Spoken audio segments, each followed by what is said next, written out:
አልገባኝ ምግብ ራሱ ተነስቶ እንዲሰራ ነው የተደረገው አሜሪካን ሀገር ላይ ሲነግረኝ ለኔ እንደነገረኝ ታሞ ያለ ነው እኔ ልጆችን ምግብ አብስላለሁ አንተ ራስህን አብስል አይነት ነገር ነው የሰማሁት ለኔ የነገረኝ እኔ እስከማውቀው ማለት ነው የነገረሽ ነው ለኔ የነገረኝ ነው ለኔ ነገረኝ ግልጽ አርግልኝ እሱ አሞታል የዛኔ እኔ ተኝቻለሁ አለ የሷንና የልጆቹ ምግብ ሰርተ ተነስተ ብትፈልግ የራስን ምግብ ሰርተ ብላ አለች አለኝ ለኔ ማለት ነው እሱ ታሞ ተኝቶ አዎ ስለዚህ ለምንድን ነው የሚሄደው የሚያስታምም ሰው እኮ ያስፈልጋል ሲባል እሱ አብሮ ሊሄድ እንዳሰበ ነው እኔ የነገረኝ ማለት ነው ነፂና አስናቀ አብሮ ሊሄዱ ወደዛ ግን ከሷ ጋር ያወራ ነበር እሱ ግን ያን ኮንታክት በሙሉ ለሙሉ አቋርጠው አልፈለገም ከሚስቱ ጋር ከአስናቀንም መስማት አልፈለገም ነፂ ከዛ ህንዴድን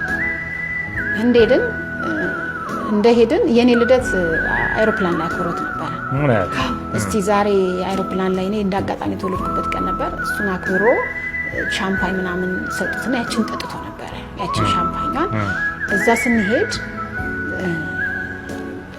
ታየ እንደሄድን ነው ቀጥታ ወደ ህክምና ይገባው እዛ በጣም የምትገርም ልጅ ነበረች ሜሮን ትባላለች እዛ ህክምናውን ስናረግ መጠጡ ስላለ ለአንድ ሳምንት ምንም አይነት ይሄን ይጠጣና ይምጣ ተባለ ውሃ ምናምን በቃ የተሰጠው ነገር አለ ምንም አይነት መድኃኒት አልሰጠው ውሃ ብቻ እየጠጣ የተሰጠን ምግብ አለ ወተት ኮርንፍሌክስ እንቁላል ቅቅል በቃ በጣም ደስተኛ ነበር እዛና በሳምንት ውስጥ ሽሪንክ እንትኑ ተስተካክሏል ጉበቱ ማለት ነው በአንድ ሳምንት ውስጥ በ10 ቀን ማለት ነው ከዛ ስለዚህ ይሄ ልጅ የታሸጉ ምግቦች ይሄ ቺፕስ ምናምን ለስላሳ መጠጦች ምናምን እነሱ አይነት ነገሮች ናቸው እንትን የሚሉት ለስላሳ ኮካ ምናምን እንደዛ ነገሮች ካልወሰደ ይድናል ተባለና እንደገና ድጋሚ ከ10 ቀን በኋላ እቺ ፕሮቲን ሼኮች ምናምን ፕሮቲኖችን አዘዘለትና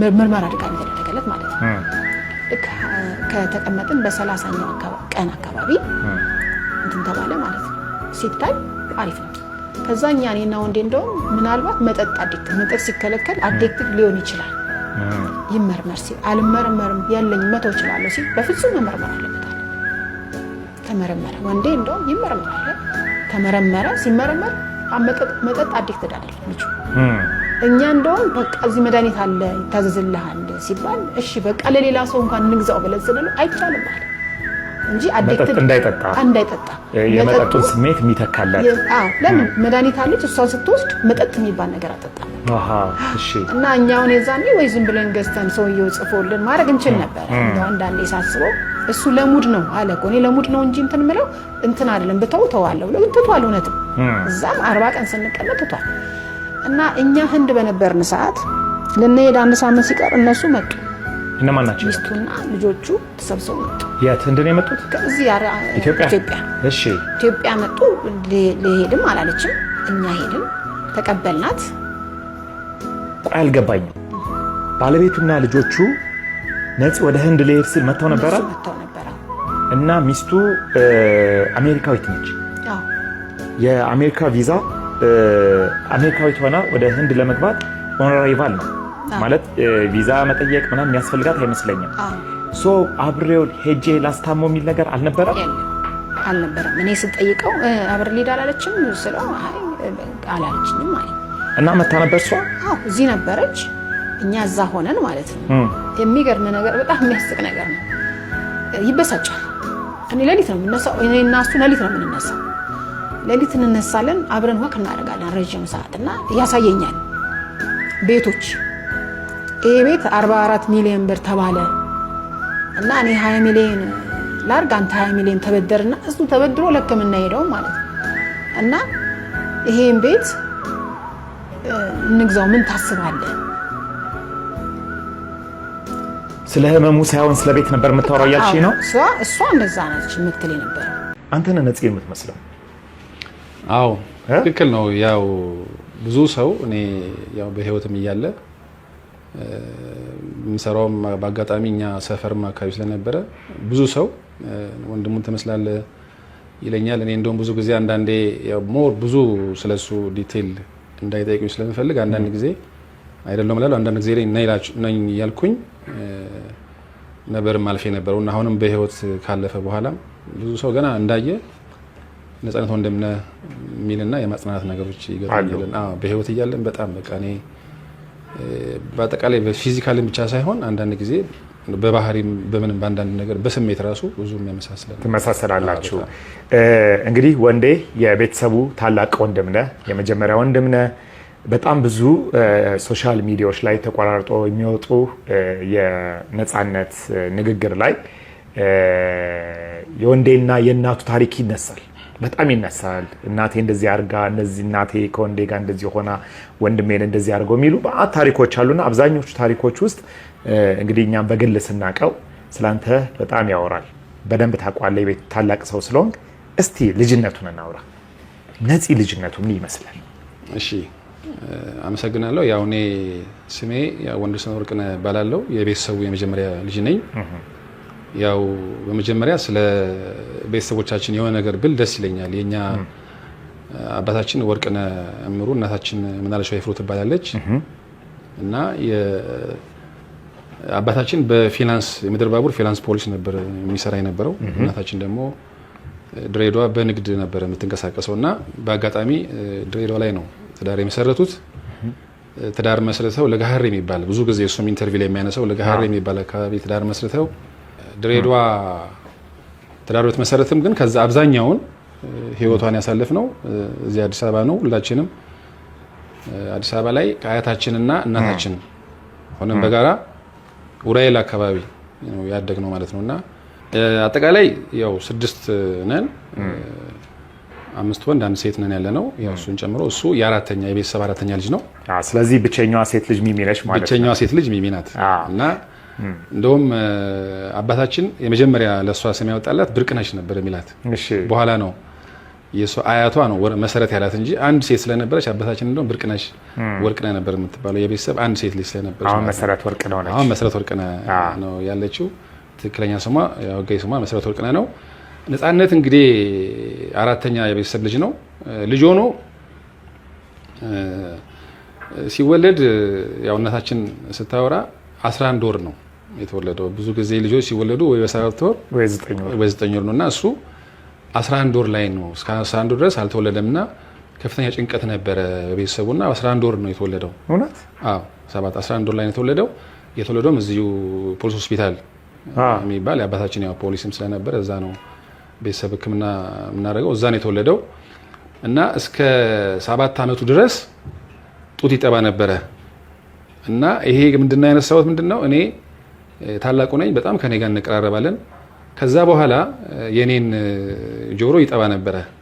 ብዙ ጊዜ እሱ የሚያነሳው ነበርና እንደዛ ትዝታዎች ነበሩን። ከዛ ውጪ ነፃነት ያው እኛ ቤት ስናድግ እናታችን አለች፣ አያታችን አለች። አያታችን ብዙ ጊዜ ማታ ማታ ተረት ታወራልን ነበረ ተረቶችን እና እኛ ተረቶችን የምናያቸው ያው ሲምፕሊ በቃ ሰምተን ነው የምናልፋቸው። ነፃነት ግን ልጅ ሆኖ በጣም ያዳምጥ ነበር።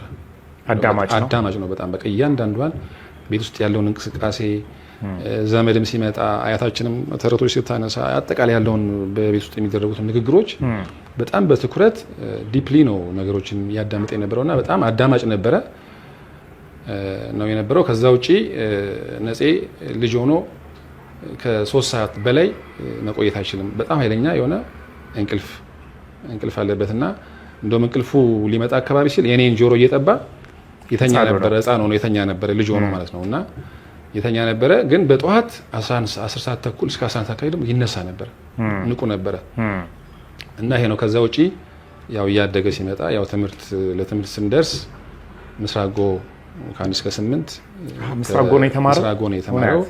ከ9ኛ ክፍል ደግሞ በኋላ ደግሞ ምስራቅ አጠቃላይ ነው የተማረው ማለት ነው።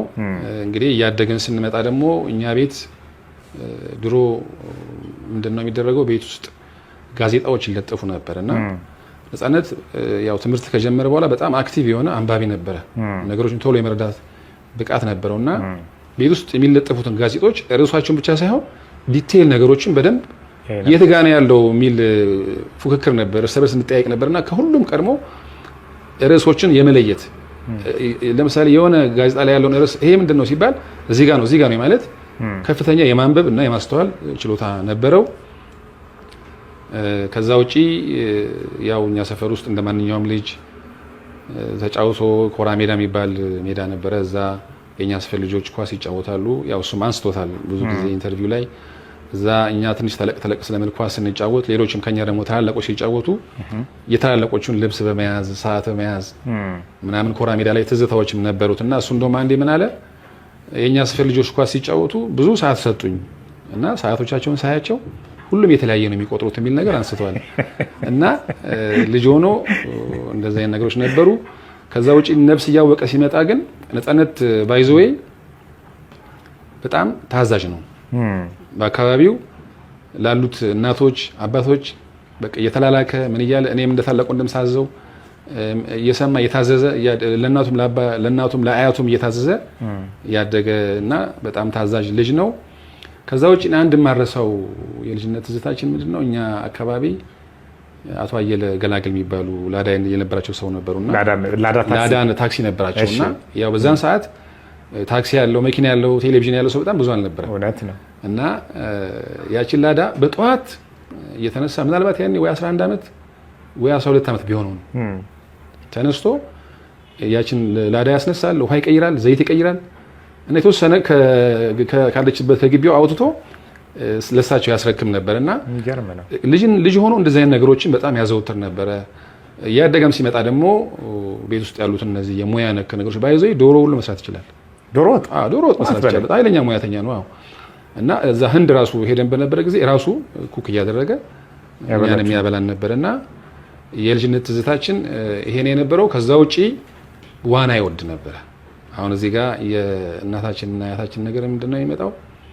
ነፄ ዋና ይወድ ነበርና ቀበና ሄዶ መዋኘት ያው ክልክል ነው እኛ ቤት። እናታችን ኃይለኛ ነበረች። ያው ደግም ብትሆን ግን ኃይለኛ ነበረች። ያው እናትም አባትም ሆነን ያሳደገችን እና ሲዋኝ ያው ነጭ ሆኖ ይመጣል እና በዛ የተነሳ ያው አንዳንድ ጊዜ ቁጣለ ወደ ዱላም ሊሄድ ሲል ባይዘይ ነፄ ብዙ ጊዜ አይገረፍም።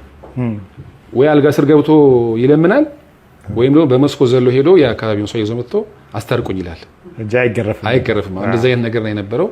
ብልጥ ነበር ማለት ነው። በጣም ብልጥ ነበረ። ከአያታችን ጋር የነበረው አታችመንት በጣም ጠንካራ ነው። አያታችን እንደውም ብዙ ጊዜ አሌልቱ የሚባል አሌልቱ ጊዮርጊስ በየአመቱ ይከበራልና እዛ ይዘውም ትሄድ ነበር አያታችን እና ከአያታችን ጋር የነበረው አታችመንት በጣም ጠንካራ ነው።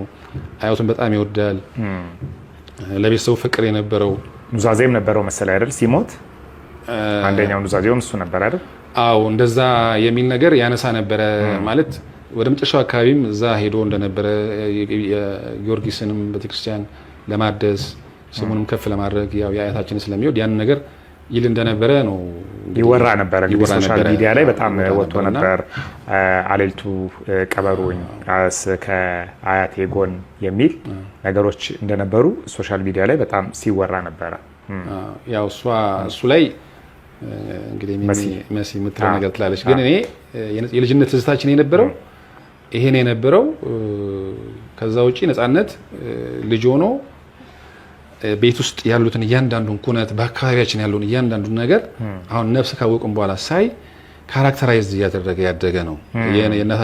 የአያታችንን ተረቶች አሁን ትልቅ ሲሆን ወደ ገጸ ባህሪ እየቀየረ ወደ ትወና ውስጡ የሆነ ነገር እንዲፈጠር ትልቅ ተጽዕኖ ያደረገ ይመስለኛልና እኛ ታላቅ እንደመሆነ መጠን እሱ በሚያስታውሰው ልክ እንኳን ለማስታወስ እንቸገራለን እና እሱ በደንብ የነበሩትን ተረቶች እኛ ቤት የመጡ የአካባቢ እናቶች የኛ አያታችን እኩዮች ቡና ሲጠጡ ስለ ህልም እያወሩ ያን ነገሮች ሁሉ በደንብ እያያዘ ወደ ካራክተር ወደ ትወናው የመውሰዱ ነገር መጨረሻ ላይ ያየነው የመጣው ነገር ነውና ልጅ ሆነን ግን የነበረው ነገር ይሄ ነው። በጣም አክቲቭ አዳማጭ፣ ነገሮችን በጣም በትኩረት የሚያይ ቅንና ታዛዥ የነበረ ልጅ ነው የነበረው።